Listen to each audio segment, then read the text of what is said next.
Okay, our first topic is on metrics and proving your worth. So I think we'll start down the panel. Craig, how have you gone about metrics and proving your worth in your organization?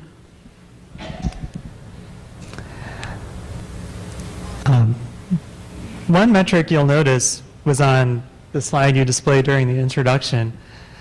The implant at Sunlight Financial has saved the company over $24 million since 2005. That metric is the result of roughly a decade's worth of cost-saving initiatives. There's been well over 20 cost-saving initiatives that the management at our implant has initiated. The majority of those are bringing jobs in-house, meeting with department leaders, finding out what their needs are. At our company, Implant, we do not have right of first refusal, so we have to be competitive with outside commercial print vendors. An example of some work that we've brought in-house, we offer micro check printing. That required an initial investment. You have to not only invest in special micro check printers, but there's a lot of security measures that have to be implemented and taken into consideration. But in the long run, it has saved the company a lot of money. I would suggest to everyone in the audience, every time you make an improvement, make sure you record it, tell your story, keep track of those metrics. Another aspect I wanted to talk about was surrounding the installation of our web-to-print software. We purchased WebCRD in 2012, and it has really changed the way that we collect and use metrics.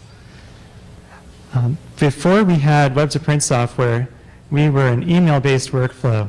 Our employees would attach the document they wanted to print to an email, include their printing instructions, and email it to our print center.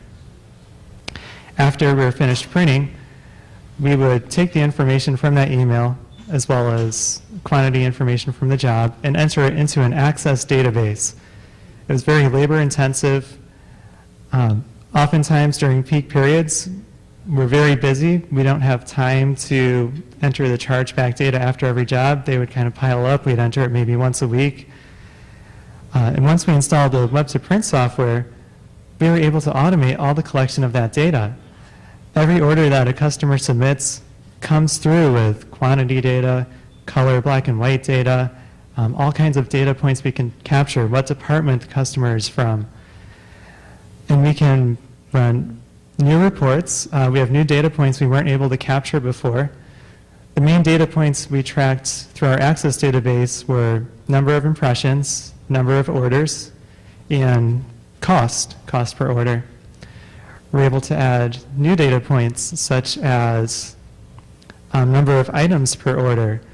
We're able to look at our turnaround times. We look at the time the order was submitted, the time the order was completed.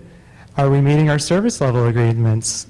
These are things we can look at now, and we can really have some insights into our implant that we did not have before. Thank you, Craig. I'll remind the panelists that you each have about 3 minutes for your answer. This will keep it moving. All right, well, at the School of the Art Institute, our profits aren't necessarily our main driving point. A lot of what we do is kind of based on providing justifiable benefits to the services that we offer and tying those things to curriculum. So we probably look at metrics a lot different than most people do. My primary focus in supporting the academic curricular needs of the school stemmed from actually, of course, in order to begin, we had to find some cost savings somewhere to begin operations.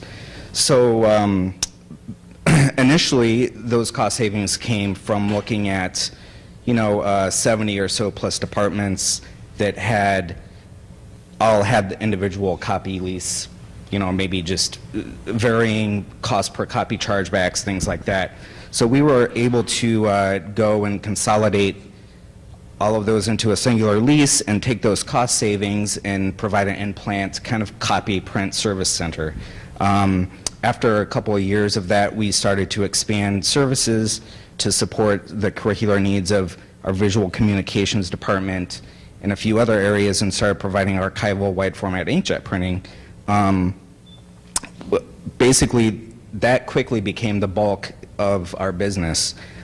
So, you know, along those lines, a few years ago, we also looked at some cost savings as far as our HP managed print services.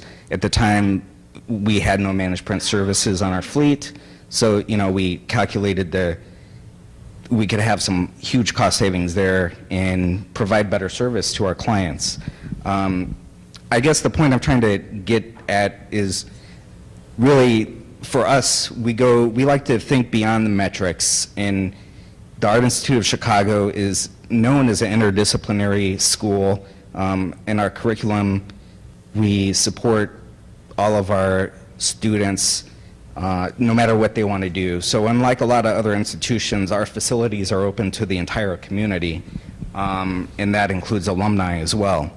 So in order to help facilitate what we're doing, we spend a lot of time quantifying the benefits of how we're benefiting the school. So we're not necessarily relying so much on metrics, although obviously we need to keep track of, you know, make sure our usage is going up and our user base is going up, which it does on an 8 to 10% increase annually. So at least we know we're doing something right. And we also use a lot of our, provide an educational tool to our students by employing a lot of student workers. And, you know, that basically provides them with we're adding to their educational experience and giving a lot of them their first, you know, real world experience in the field so that they can take that with them after they get out of school. Thank you. Steve? MIT is in an urban location, so we have a lot of competition directly in front of us. So it's important for us to use various ways of determining how we're doing, how we're measured against our competition, so that we can remain the most relevant choice of the MIT community. Ross? Hello everyone, thank you for having me here. So the way I look at it, we look at it as two sets of metrics, external metrics and internal metrics. So anybody can go to our website and look at what Penn State is spent for print for the last 10 years. You don't need a code, you don't need anything. It's essentially public information. And so all our costs are out there, which makes it very continuously relevant and continuously practical to justify as to how we are positioning ourselves. We rarely ever get questioned on price. Nobody ever questions us because the information is pretty much out there. So that's the external side. The internal side is, though we do that, we still have to be a viable operation. And so to be a viable operation, when we talk about the metrics, something that obviously I think everybody takes for granted and didn't get mentioned is financial statements. I think that's probably one of the first metric that is very important and that should be shared. Upstream, if it's not being, is some kind of financial statement as to your operations, cost of operations, income, expenses. We get it, we obviously generate once a month, but every quarter I have to review it with my associate VP, and then every year we actually go for a review at a VP level of our business. So around that are many things like, ratios that we talk about, sales, we talk about employees, we talk about benefits, we talk about anything that has a direct monetary impact on the operation. And then the last piece is what we call is a pass-through savings. A lot of the activities that we do are essentially pass-through in that we don't mark up. So we don't mark up outsourcing, we don't mark up procurement, many of the procurement activities. So these translate back directly to the department, and that we actually provide a report to procurement once a year of all the savings initiatives that we have generated, that gets clubbed up with all the other reports from all the departments and actually goes up to the state level, to the legislature. as to the savings generated by every department at Penn State.